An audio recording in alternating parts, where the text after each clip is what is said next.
Pratap ಸಿಂಹಗೆ high command ನಿಲುವು ಸ್ಪಷ್ಟಪಡಿಸಲಿದ್ದಾರೆ ರಾಧಾ ಮೋಹನ್ ಅವರು. ಕುತೂಹಲ ಕೆರಳಿಸಿದೆ ಈಗ ಸಂಸದ ಪ್ರತಾಪ್ ಸಿಂಹ ಅವರು ಬೆಂಗಳೂರು ಭೇಟಿ. ಪ್ರತಾಪ್ ಸಿಂಹ ಅವರಿಗೆ ತುರ್ತು ಬುಲಾವನ್ನ ನೀಡಿದ್ದಾರೆ.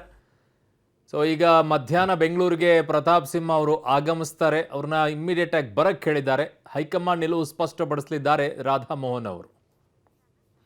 ನನ್ನ ಸಹೋದ್ಯೋಗಿ ಮೈಸೂರಿನಿಂದ ಕೆಪಿ ನಾಗರಾಜ್ ನನ್ನ ಸಂಪರ್ಕಕ್ಕೆ ಸಿಗ್ತಾ ಇದ್ದಾರೆ. ಕೆಪಿ ನಾಗರಾಜ್, ಬಹಳ ಕುತೂಹಲ ಕೇಳಿಸ್ತಾ ಇರುವಂತಹ ಮೈಸೂರು ಕ್ಷೇತ್ರದ ಕಥೆ ಏನು? ಎಲ್ಲಿಗೆ ಬಂದಿದೆ ಪಯಣ?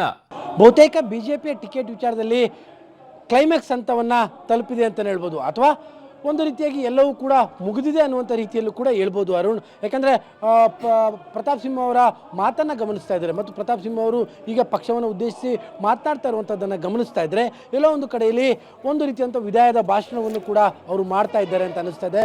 ಮಾಧ್ಯಮಗಳ ಜೊತೆಯಲ್ಲೂ ಕೂಡ ಅವರ ಮಾತುಕತೆಯನ್ನು ಗಮನಿಸ್ತಾ ಇದ್ದರೆ ಬಹುತೇಕ ಅವರಿಗೆ ಟಿಕೆಟ್ ತಪ್ಪಿರುವಂಥದ್ದು ಅವರಿಗೆ ಕ್ಲಿಯರ್ ಆದಂತೆ ಕಾಣಿಸ್ತಾ ಇದೆ. ಹೀಗಾಗಿಯೇ ಅವರು ಯದುವೀರ್ ಅವರು ಬಂದರೆ ನನಗೆ ಸ್ವಾಗತ ಅನ್ನುವಂಥ ಮಾತನ್ನು ಕೂಡ ಹೇಳಿದ್ದಾರೆ. ಅನೇಕ ರೀತಿಯಾಗಿ ವ್ಯಂಗ್ಯದ ರೂಪದಲ್ಲೂ ಬಹಳ ದೊಡ್ಡ ಮಟ್ಟದಲ್ಲಿ ಕೆಲವೊಂದಿಷ್ಟು ಮಾತುಗಳನ್ನು ಕೂಡ ಅವರು ಆಡಿದ್ದಾರೆ.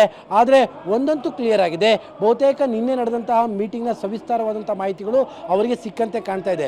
ಆದರೆ ಅದನ್ನು ಅಧಿಕೃತವಾಗಿ ಅಂದರೆ ಬಿಜೆಪಿ ಹೈಕಮಾಂಡ್ನಿಂದ ಅಧಿಕೃತವಾಗಿ ಅದನ್ನು ಇವತ್ತು ಮಧ್ಯಾಹ್ನ ಆ ವಿಚಾರವನ್ನು ಪ್ರತಾಪ್ ಸಿಂಹ ಅವರಿಗೆ ರವಾನೆ ಮಾಡಲಾಗುತ್ತೆ. ಹೀಗಾಗಿ ವರಿಷ್ಠರ ಪರವಾಗಿ ಮುಖಂಡರು ಈಗ ಬೆಂಗಳೂರಿಗೆ ಬರ್ತಾ ಇದ್ದಾರೆ. ಇನ್ನೇನು ಕೆಲವೇ ಕ್ಷಣಗಳಲ್ಲಿ ಪ್ರತಾಪ್ ಸಿಂಹ ಅವರು ಕೂಡ ಮೈಸೂರಿನಿಂದ ಬೆಂಗಳೂರಿಗೆ ತೆರಳುತ್ತಾರೆ. ಅಲ್ಲಿಗೆ ಮಾನಸಿಕವಾಗಿ ಪ್ರತಾಪ್ ಸಿಂಹ ಅವರು ಸಿದ್ಧರಾಗಿರುವಂಥ ರೀತಿಯಲ್ಲೇ ಕಾಣ್ತಾ ಇದೆ.